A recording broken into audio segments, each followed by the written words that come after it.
Well, good afternoon. Hope everybody is doing well. And yeah, welcome to the very first JoCo Safety Solutions Safety Jam session. Yeah, thank you for being online. A lot to talk about today. If you will, if you can hear me okay, put a one in the chat. Just stick a one in the chat. I just want to make sure everybody can hear me okay.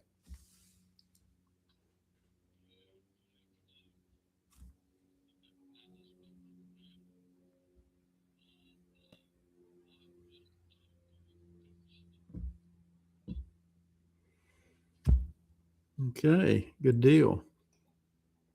All right, yeah, again, welcome.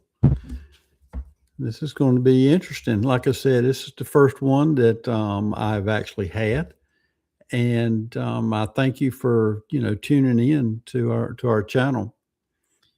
Let's kind of kick things off a little bit, just to kind of give you an idea of what we're looking to accomplish. I've had several videos out, as you guys are aware, and I've never had a live before. I've had a number of people come up and say, "Hey, Tim, you need to do a live." And so I just kind of wanted to do that today. Kind of wanted to, um, test the waters, if you will, see what's going on, how well it works out, and hopefully this will be a regular occurrence, something that we can do, um, maybe once a week if possible. If you will, I would like for you to put in the chat, if you will, where you're from, where are you located from? I just kind of like to see where my where everybody's from, people close by, people far away. Good deal. All right. Wow. Wow, that's getting out there. So, just kind of move things along just a little bit. What we're talking about today, what one reason I kind of wanted to get people online is because of um, I want to talk about near misses just a moment. Well, for the duration of this session, and I've had a number of people, like I said, have asked me about doing a live and doing near misses, talking about near misses, because I think that's really, really important. So, why don't employees report them? Why do you think they don't report near misses? Okay, that's going to be the talk of the session today. Let's kind of set some ground rules real quick. I'm kind of looking at my notes over here as while we're going along. Number one, there ain't no stupid questions. All right, no stupid questions. Respect the different opinions too, if you will. And we're all here to learn from one another and to kind of, see what everybody else is doing out there to help make our workplaces or your workplaces even better when it comes to reporting near misses. So let me ask you this question real quick. Where are you joining from tonight? We just talked about that. And so I'm going to say probably the first question. Here's the question. If your employees see something that could have hurt someone, what might they choose? Why would they choose not to report it? I have seen this numerous times throughout my career. People choose not to report something that has happened. And I'd kind of like to get your opinion on why they chose or would choose actually not to report an incident, a near miss, something has happened. Put it in the comments. Let me know what you think. I'm gonna give you just a couple of seconds. All right, go.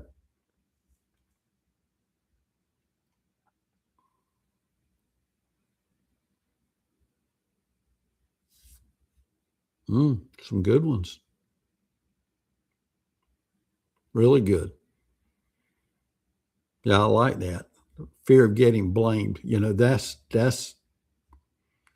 That is something that's very, very typical in the workplace. We see that a lot. People are actually fear fearful of getting blamed because of something going wrong. Fear of discipline, that kind of goes right along with that in a sense. Yes, it does. And they don't want to be labeled a troublemaker.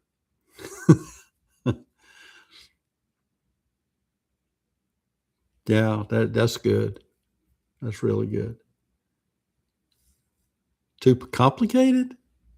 I've not heard that one before. But maybe that's the case. Is it too complicated?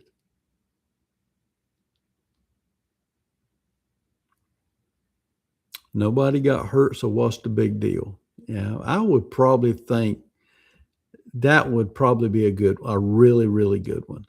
Nobody got hurt, so why am I going to report it? There's no need to, right? So let's dig just a little deeper. Because that's interesting. Tell me about that. Why would you think that? Nobody got hurt, so why should I report it? Has anybody ever else experienced that before?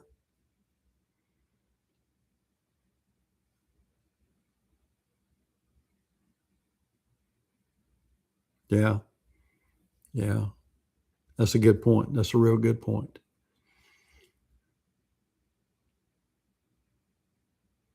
Well, let me give you a little scenario, and I kind of want y'all to talk about it just a moment. Let's talk about it.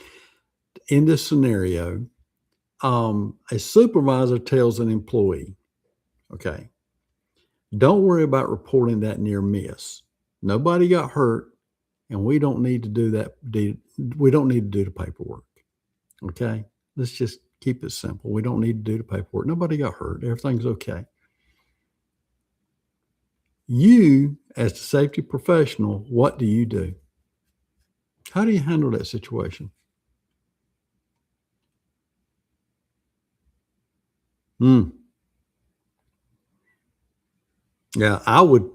Yes, I would confront the supervisor himself. You're exactly right. I would confront the supervisor and ask him, "Hey, what's the deal?"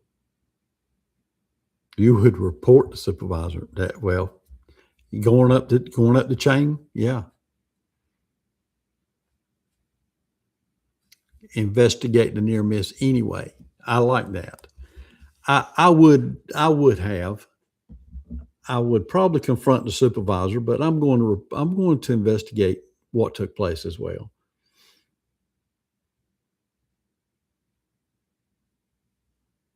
What if this supervisor is one of your best supervisors?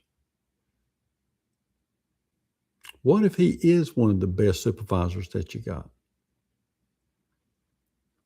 And he's decided we're not going to report that near miss. Yeah. Yeah. Then what's that actually saying about our safety culture?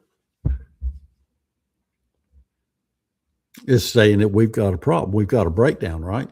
We've got a huge breakdown.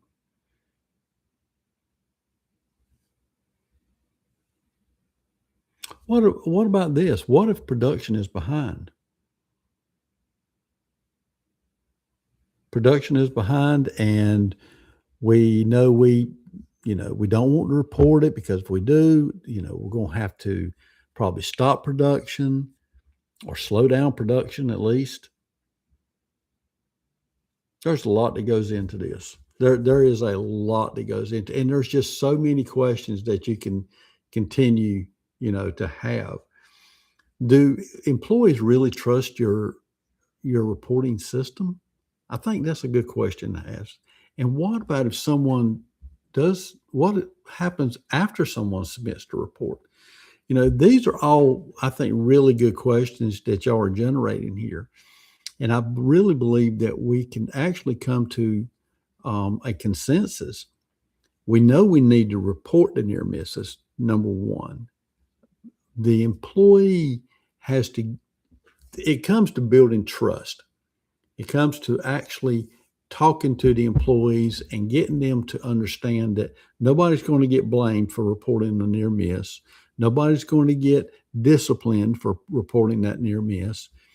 And yes, we may have to from time to time slow down production a little bit in order to, it may mean stopping production for just a moment, but which is more important?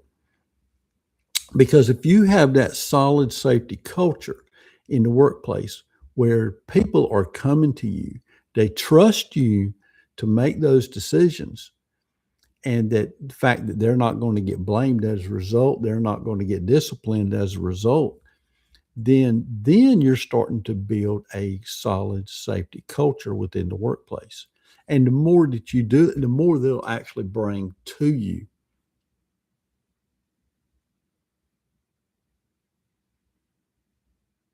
So I mean, that's a real good point. But let me ask you this then, with that, which would you rather have? 100 near miss reports with minor issues, or only 5 reports because employees are afraid to report the near misses? They're afraid to report altogether.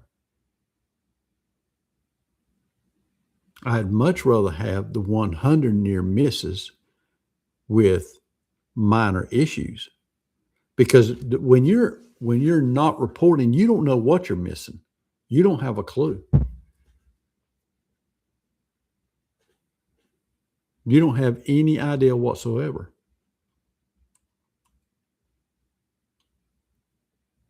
That's right. Let's move on to our coffee break question real quick.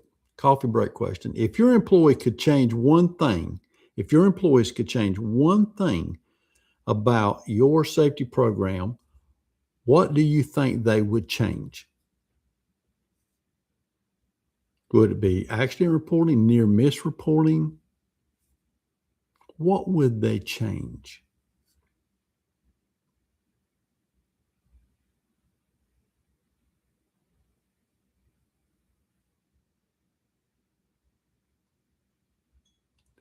Good point. Probably gaining trust in the safety coordinator, seeing the safety coordinator more, that builds trust, be it on the production floor, being, out at on the job site.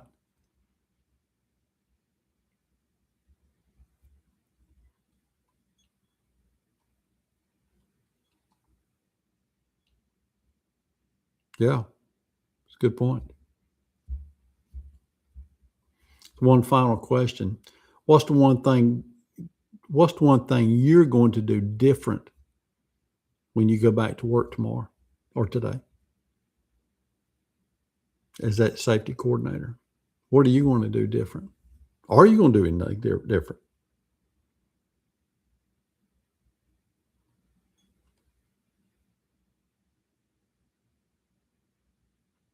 I think, to kind of sum this up, there's a lot of things that we can do different, really.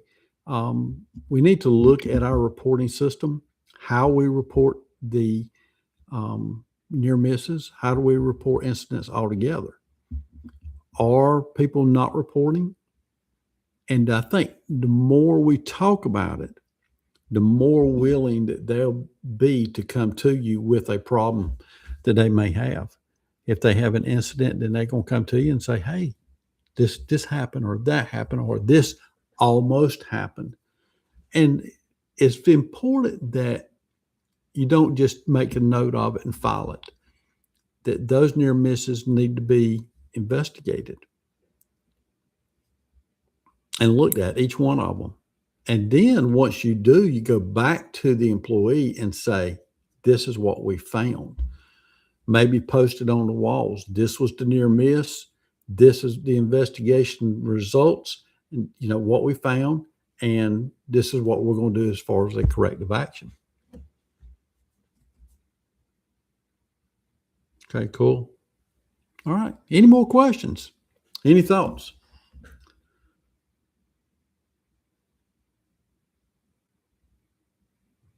Okay. Well, it has been 15 minutes. we're going to end it right here and call it a day. I scheduled it for an hour, but I just wanted to make sure that, we had plenty of time if there wasn't any more questions.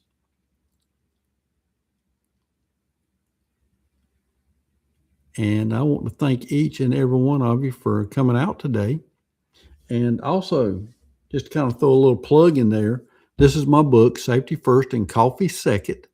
It has there's 20 chapters in here, has a section on reporting, incidents and near misses. Take a look at it. It's on Amazon, and I think you'll like it. I really do. And let me know what you think as well. Let me know what you think. Okay. So until next time, I hope you guys stay safe out there. Get your employees to start reporting those near misses, and let's make every place a safer workplace. So until next time, we're going to stop it right here, and hope to see you again soon, maybe in a week or so. Take care.